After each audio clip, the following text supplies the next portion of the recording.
you thought, oh, this is something you want to be involved with? Firstly, it was totally unique. The whole quote from Tim sums it up brilliantly, which is that it was the fusion of the love song, the dance beat and the symphony. They covered a lot of bases. It was very musical, it was very lyrical. Tim had a very distinctive, fantastic voice. Ben was a wonderful violin player, which added obviously a very different dimension to it. Stephen was a fantastic guitar player. And it was just, in spite of having drum machine beats in the background, they didn't have the full live band at that time. It was an incredibly full sound, and you could dance to it, you could listen to it, you could feel romantic to it, you could cry to it. It had everything, and I literally and metaphorically fell in love with what they were doing, virtually on the spot. So what happened then? The deal was signed, and their music was going to be published through Hit and Run. Just talk us through what happened. Well, it almost was predestined. It was almost meant to be. On the following, I have to tell this story. The following day, when I drove back to London, and it was a very hot, sticky day, I got stuck in traffic on the M1. There was a 2.5 mile tailback because of an accident, and I'm sitting with a hangover in my car. And a car pulls up next to me, and it's Ben and Stephen on their way back to London as well. Ironically, on their way to a meeting at One Little Indian, which obviously they didn't get to because of the accident. It took 2.5 hours to get off the motorway. So we sat there and chatted. We had a further time of it. Unfortunately, they had some soft drinks and water in the car. I didn't, so I was pretty dehydrated by that time. So they saved me from that point of view.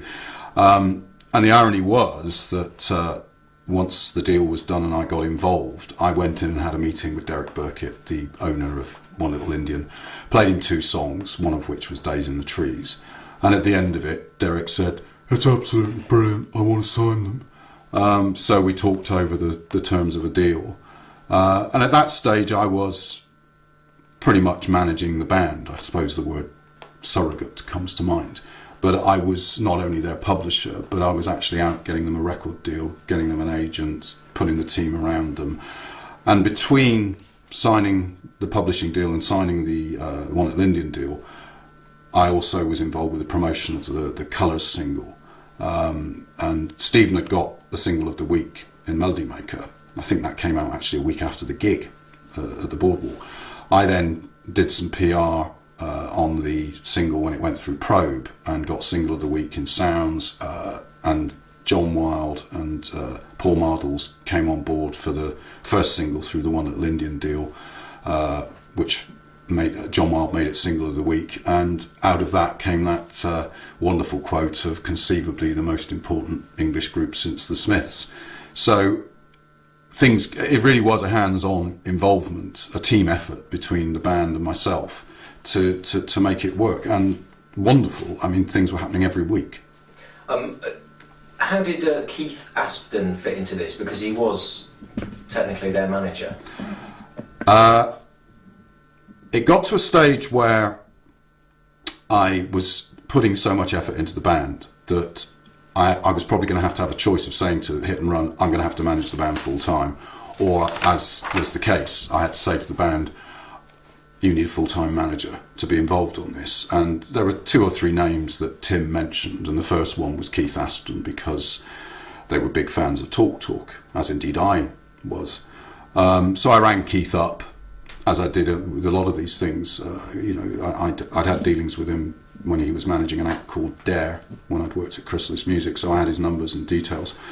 And rang him up, gave him the background of the band, sent him some music, and in fact he rang me back, to be fair to him, the following morning and said, "This is brilliant, I want to be involved."